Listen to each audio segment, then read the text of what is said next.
सुप्रभात छात्रों। आज हम लोग हिंदी विषय के तृतीय पाठ का अध्ययन करेंगे। तृतीय पाठ का नाम है अतिथि देवो भव।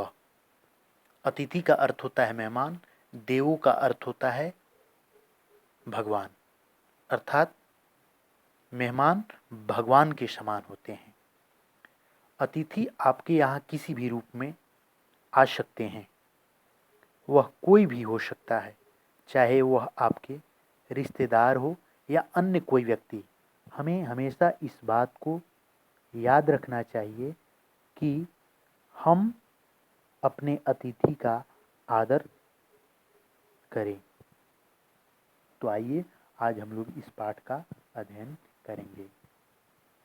इतिहास गवाह है, भारतवर्ष में अतिथियों को देवताओं के समान माना जाता रहा है।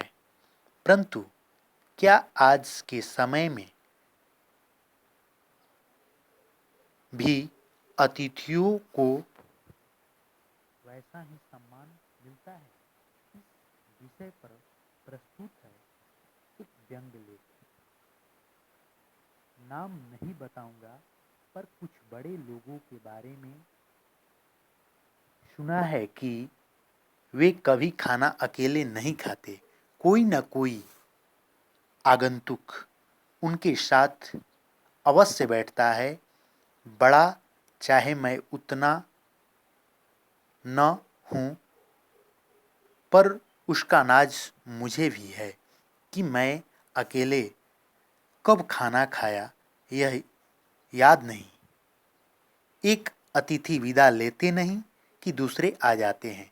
मैं इसे अपना सौभाग्य मानता हूँ कि मेरे ऊपर लोगों की इतनी कृपा है। बचपन से सुनता आया, बुद्धि होने पर पढ़ा भी कि अतिथि देवो भव।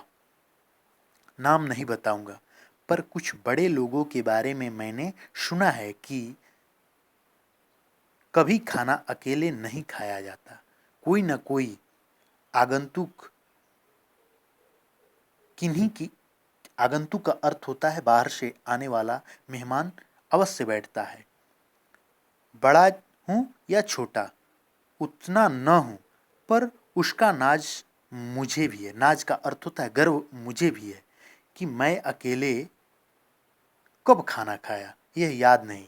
एक अतिथि विदा। विदा का अर्थ होता है प्रस्थान, जाने की अनुमति, रवाना होना।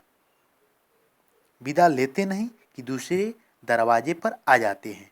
मैं इससे अपना सौभाग्य, सौभाग्य का अर्थ होता है अच्छी किस्मत वाले। सौभाग्य है, सौभाग्य मानता हूँ कि मेरे ऊपर लोगों की इतनी कृपा है कि बचपन की हमारे दरवाजे पर लोग आते और जाते हैं। इस बात का मुझे गर्व है। बचपन से सुनता आया, बुद्धि होने पर पढ़ा भी कि अतिथि देवो भव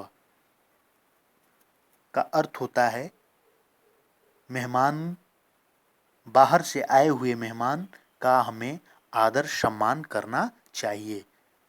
बाहर से आए हुए अतिथि हमारे भगवान के समान होते हैं।